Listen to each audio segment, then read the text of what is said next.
Rustam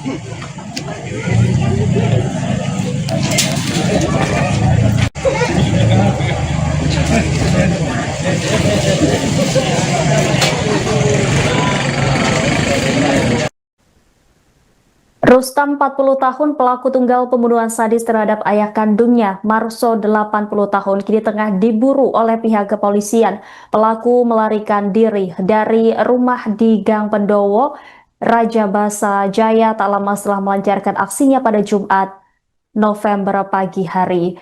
Diketahui pelaku kabur dengan membawa golok yang ia gunakan untuk membunuh ayah kandungnya.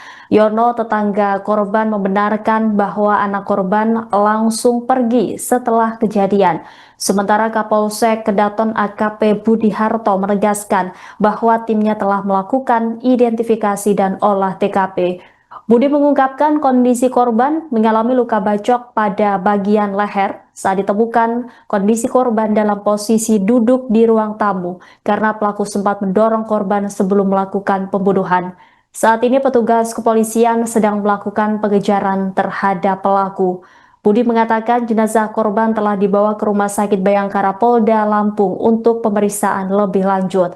Polisi pun menghimbau masyarakat untuk melaporkan jika menemukan keberadaan pelaku demi kelancaran proses hukum. Kira-kira pukul 9 tadi pagi ada TKP pembunuhan di wilayah Kelurahan Raja Basa Jaya, tepatnya di Lingsu ini. Jadi setelah kita datangi TKP, korban sudah dalam kondisi meninggal dunia ya.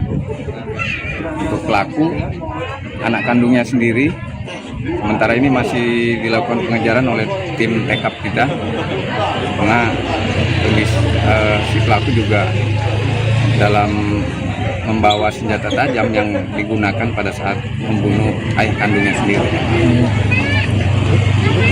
Hasil temuan penyelidikan seperti apa, Pak, peristiwanya? Untuk keterangan yang kita peroleh dari masyarakat sekitar, memang ada gangguan kejiwaan apa depresi dari si pelaku ini. Namun nanti kita akan cek apabila pelakunya bisa ditangkap sama kita. Korban memang warga sini? Dan ya, luka yang dialami korban seperti apa? Jadi untuk lukanya bagian leher hampir putus ya, digorok dengan menggunakan golok. saat ditemukan kondisi korban dalam posisi gimana? Korban dalam posisi duduk, tapi dari cerita awal bahwa didorong oleh pelaku sehingga terduduk, kemudian baru di ruangan digorok lehernya di ruang tamu. Pelaku sama korban sempat terlibat cekcok, Pak.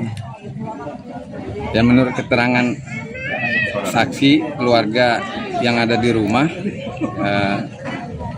sempat ada obrolan di belakang sama orang tuanya sendiri, Pelaku karena orang tuanya mengajak si pelaku untuk ke Lampung Barat ya, ke Pesibar, untuk diajak bekerja di sana di kebun, tapi si pelaku tidak mau, sehingga mungkin kesal masuk ke dalam, terus orang tuanya mengikuti, dia mungkin ngambil alat di kamar, alat senjata tajamnya itu mungkin dorong orang tuanya, jadi dilakukanlah pembacokan itu. Kalau KTP-nya tadi kan senjata tajamnya jenis golok ya, Pak?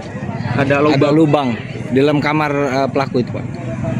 Jadi lubang yang di dalam kamar itu kolam ikan, yang buat si pelaku sendiri. Dulu kecil, tapi kemudian disemen sama kakaknya yang tinggal di sini. Lalu beberapa bulan kan dia ke Pesibar ya, ikut orang tuanya yang ini berkebun di sana. Namun tidak bertahan lama, pulang ke sini lagi. Nah, saat pulang itulah dia mendalami lubang yang ada di kamarnya sendiri. Makin lebar gitu, Pak? Ya, makin dalam. Nah, di kursi, kejadian di kursi ini. Seorang lansia bernama Marso, warga Kelurahan Rajabasa Jaya, Bandar Lampung, tewas dibunuh oleh anak kandungnya sendiri. Sesaat sebelum terjadi pembunuhan, korban dan pelaku bernama Rustam sempat mengalami cekcok.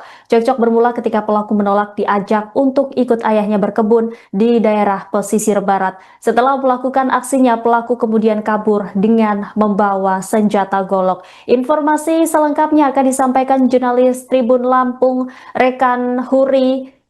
Silakan dengan laporan Anda.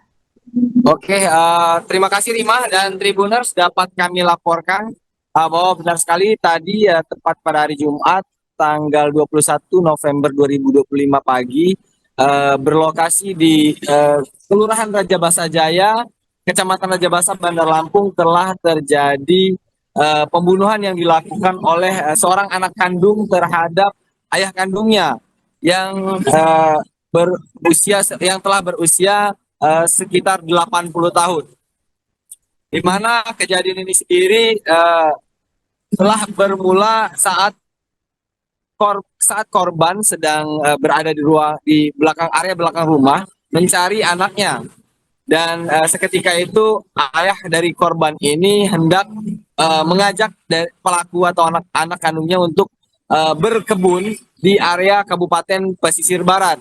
Namun anak dari korban ini menolak sehingga terjadilah cekcok kecil antara keduanya dan hingga berujung kepada peristiwa pembunuhan yang terjadi tersebut. Ya, Huri, kemudian apa motif sementara yang diduga melatar belakangi aksi pelaku ini? Oke, baik Rima, jadi untuk motif dari sementara sebenarnya sempat terjadi cekcok kecil ketika ayah dari korban ini mengajak pelaku untuk berkebun di area pesisir barat, di mana keseharian dari korban merupakan petani atau berkebun di daerah Kabupaten Pesisir Barat, dan korban sendiri baru tiba di rumahnya sekitar 2 hari yang lalu atau tepatnya pada hari Rabu karena ada urusan pribadi.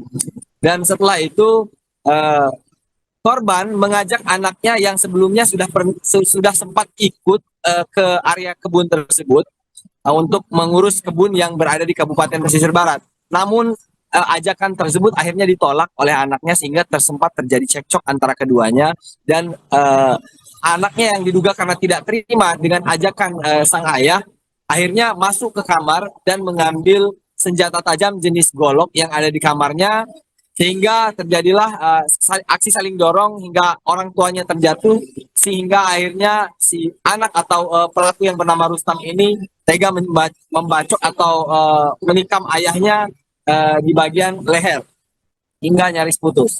5. Ya, pelaku menikam korban hingga nyaris putus leher ini merupakan kejadian sadis begitu, dan apakah benar pelaku ini diduga merupakan orang dengan gangguan jiwa, rekan Huri? Ya, Rima dan Tribuners, benar sekali. Berdasarkan informasi yang kami himpun, baik itu dari warga sekitar maupun pihak keluarga korban ataupun pihak kepolisian telah mengkonfirmasi bahwa pelaku ini memiliki kelainan atau gangguan jiwa. Kakak ipar daripada pelaku atau menantu daripada korban mengatakan bahwa pelaku ini sendiri atau pelaku yang bernama Rustam ini telah mengidap gangguan jiwa selama bertahun-tahun dan telah mendapatkan kartu kuning atau kartu tanda bahwa yang bersangkutan ini mengalami gangguan jiwa dari rumah sakit jiwa Provinsi Lampung. Dan pelaku ini sendiri sebenarnya semestinya harus dilakukan pengobatan secara berkala dan harus rutin meminum obat. Namun beberapa bulan belakangan pelaku ini sudah mulai menghentikan aktivitas minum obat karena pihak keluarga sudah menganggap dia bertindak normal. Sedangkan dari pihak rumah sakit jiwa sebenarnya menyarankan agar pelaku ini tidak boleh minum obat. Dan atas kejadian tersebut, pelaku pun diperkirakan faktor utamanya adalah penyebabnya adalah gangguan jiwa. Dan pada saat melarikan diri pun pelaku setelah melakukan aksinya melarikan diri dengan membawa golok yang diduga ia gunakan untuk membacok ayah kandungnya tersebut. Ya, pelaku Rima. mengalami gangguan jiwa begitu, dan kemudian bagaimana keseharian pelaku sebelum kejadian? Apakah pernah menunjukkan perilaku agresif, Huri? Oke. Rima, sebelum peristiwa ini sebenarnya pelaku ini sendiri cenderung pernah berlaku agresif beberapa kali berdasarkan keterangan dari keluarga korban. Pelaku pernah berusaha untuk merusak dari fasilitas yang ada di rumahnya seperti jendela. Dia pernah memecahkan kaca jendela sehingga akhirnya dibawa ke rumah sakit jiwa. Dan kelainan lainnya adalah, kejanggalan lainnya adalah di bagian kamar pelaku terdapat lubang dengan lebar dan diameter sekitar 1 meter dan kedalaman 1 meter. Hal itu mengindikasi pihak kepolisian yang menduga kuat bahwa ini adalah kelainan yang tidak mungkin dilakukan oleh orang normal. Baik, sejauh ini pihak keluarga maupun warga sekitar apakah sudah memberikan kesaksian terkait peristiwa ini, Huri? Oke, kalau dari keterangan warga setempat dan pihak keluarga, sebenarnya warga sendiri sempat merasa kaget dan merasa shock dengan kejadian ini. Dan seketika saat kejadian, para warga langsung berduyun-duyun mengerumuni lokasi untuk menyaksikan peristiwa tersebut. Dan pada saat kejadian, seketika setelah kejadian, kakak ipar dari pelaku atau menantu dari korban ini yang berada di dalam rumah tersebut, dia langsung berteriak dan langsung melarikan diri dari arah belakang rumah. Sementara tetangga korban langsung ketika mendengar informasi tersebut langsung mendatangi rumah korban dan melihat pelaku melarikan diri dengan tidak menggunakan kendaraan dan membawa sebilah golok yang ada di tangannya yang diduga ia gunakan untuk membacok ayah kandungnya. Ya, Huri, sejauh ini bagaimana polisi melakukan penanganan terhadap kasus anak tebas ayah di Lampung ini? Baik, Imam, saat ini pihak kepolisian sendiri telah melakukan olahan TKP. Pihak kepolisian telah melakukan olah TKP di mana telah meminta sejumlah keterangan baik dari korban maupun saksi dan tetangga korban, dan juga telah membawa jenazah korban ke Rumah Sakit Bayangkara Polda Lampung. Sementara terkait pelaku, pihak kepolisian telah mengidentifikasi pelaku dan saat ini hingga sore ini atau tepat pada sore tadi, pihak kepolisian masih terus mencari keberadaan pelaku dan hingga kini masih dalam pengajaran. Terima. Baik, terima kasih atas laporannya Huri Agusto, jurnalis Tribun Lampung. Selamat kembali beraktivitas.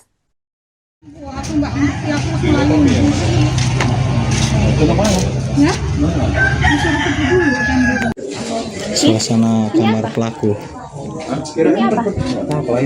Kolam ikan. Ini kan kolam ikan. Digedein sama dia. Dikit-dikit ya tiap hari. Tempat tidurnya. Arahnya di kursi, kejadian di kursi ini.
Jadi kan pelakunya mau ke sana anjir, makanya gue tekan tiba-tiba pelakunya nyenggol gue. Gue juga gitu kan nggak lucu ya.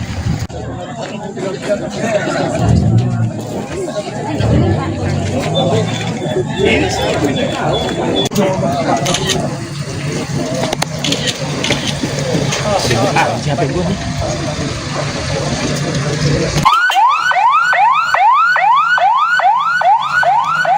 Lebaran kemarin Idul Fitri. Kalau ayahnya almarhum pulang ke sini oh baru nyampe berapa hari ini Bu? Dari Rabu sore. Oh baru 2 hari 3 hari ini ya. Malam ini.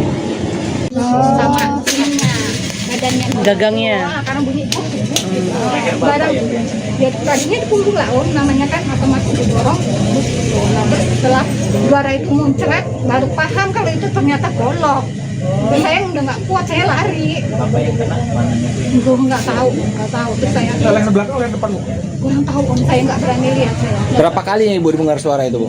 Pertama itu 2 kali dari Tapi itu yang golok buk-buk itu ya, Pak Ibu. sekarang udah ada punggung golok kan. Nah setelah keluar darah itu saya udah nggak tahu. Ibu ada ipar satu?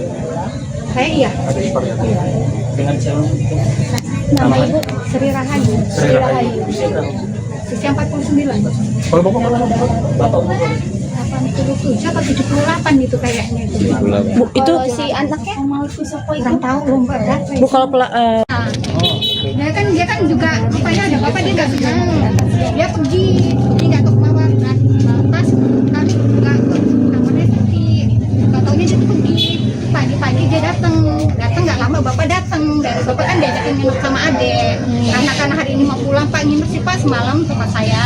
Bawalah di mana itu? Mana itu Sukajaya ke sana itu langsung sampai aku udah gitu. Nah bapak tanya di mana Rustam, dia habis datang langsung ke belakang om, biasa kan dia bakar gitu. Terus tanyain, nah di belakang bapak ngikutin, terus entah ngomong apa, saya kan lagi nyapu di ruang TV. Nah bapak masuk ke dalam dan saya dengar bapak mau ayo kan pulang ke gunung, nggak mau kayak gitu. Pulang sama bapak tam, gitu. Terus dia masuk kamar, nggak tahu tuh, terus dia joblak pintunya, bapak didorong atau di posisi itu, nah itu tak kira itu tadinya itu kayu, nggak tahu itu pas darah muncrat itu baru sadar kalau itu ternyata golok. Bu kejadian sekitar jam berapa? Kira-kira jam 9 itu lah, pastinya kan nggak tahu. Soal nggak tahu lah itu. Waktu kejadian Ibu di mana Bu? Saya langsung ke belakang, sayangnya nggak kuat ngelihat itu begitu darah itu. Tapi posisi Sempat ada ribut-ribut. Enggak. Tiba-tiba aja. Tiba-tiba, makanya itu Pak sayangnya Kalau nggak tahu. kondisi adik itu gimana? Adik itu jadinya Jatuhnya kakak sama ke saya. gimana sih kondisinya? Ya agak terganggu mentalnya. Udah berapa? Sempat Sempat kan waktu mecahin kaca ini sempat dibawa sama polisi sama Pak Lurah ke rumah sakit jiwa. Masuk kami di sana aja, tapi ke rumah sakit katanya bilang nggak apa-apa, asal rawat jalan. Nah saya yang ngurusin obatnya itu ada berbulan-bulan itulah. Terus sempat dia dibawa ke gunung, terus dia pulang sendiri ke sini. berapa tahun? Udah berapa tahun ini Bu? Katanya udah 15 tahunan kayaknya. 15 tahun kayaknya. Tapi sempat memang berobat ya Bu ya? Iya, berobat. Bu, gunung itu yang dimaksud di mana Bu? Di pesisir barat. Bu sampai sekarang masih minum obat juga nggak sih Bu? Kalau udah ini kata bapak udah nggak usah ditebusin, orang udah sembuh gitu. Sejak pulang dari gunung ini. Padahal nggak boleh telat kalau dokter, karena kan saya yang ngurusin. Nah karena saya cuma mantu ya saya nurut aja lah om. Setelah kejadian itu kemana Bu? Langsung kemana tuh? Nggak, kurang tahu saya nggak ngelihat karena saya ke belakang tempat tetangga langsung disuruh minum di sini sayanya. Kondisi rumah ada berapa orang sih? Ada suami saya, adek itu datang kan, adek sama bapak nginep sama anaknya bayi kan kecil mau 2 tahun. Nah itu dia lagi tanya saya, Mbak biasanya Kang Rustam rokoknya apa? Dia mau ke warung, dia rokok basing, rokok apa aja. Dia ke warung, nah itu suami saya lagi dorong-dorong anaknya. Itu dia anaknya itu di bawah, nah bapak didorong tuh di bangku. Berapa saudara Bu? 9 apa 8 ya? Kira-kira. Termasuk salah Iya. satu suami. Iya. Bu, berarti awalnya